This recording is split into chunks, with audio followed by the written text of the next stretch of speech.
नमस्कार, आपल्या सर्वांचे चटपटीत आजीमध्ये स्वागत आहे. मी इथे तुम्हाला खमंग कुरकुरीत डोसे बनवून दाखवणार आहे.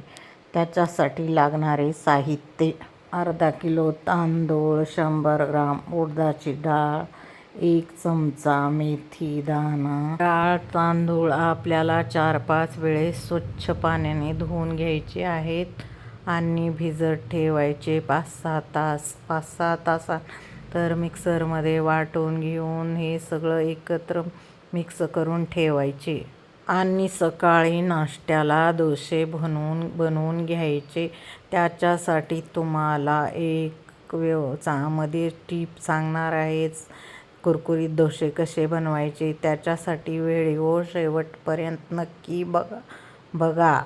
मी इथे 4-5 बटाटे स्वच्छ धुवून उकडून घेतले आहेत. भाजी करण्यासाठी 2 कांदे लांब लांब चिरून, 1 वाटी मटार. आता इथे मी भाजी बनवून घेत आहे बटाट्याची. डोशासोबत खायला भाजी आपली तयार झालेली आहे. आता आपण इथे ओल्या नारळाची चटणी बनवून घेणार आहे. ते ओलं नारळ मी छोटं छोटं कापून घेतलं, मिक्सरमध्ये फिरवून आता इथं थोडा तडका देऊन घेते चटणीला. चटणी पण आपली तयार झालेली आहे.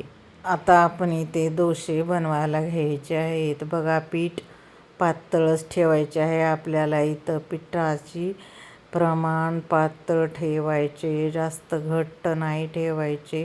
तवा चांगला तापला की त्याच्यावर थोडंसं तेल थोडं मीठ टाकून घ्यायचे. त्याच्यामुळे आपला डोसा कुरकुरीत आणि तव्याला चिटकत नाही. मी इथे घरचा लोखंडाचा तवा वापरलेला आहे. तुम्ही डोशाचा पण तवा वापरू शकता किंवा असा लोखंडाचा पण वापरू शकता.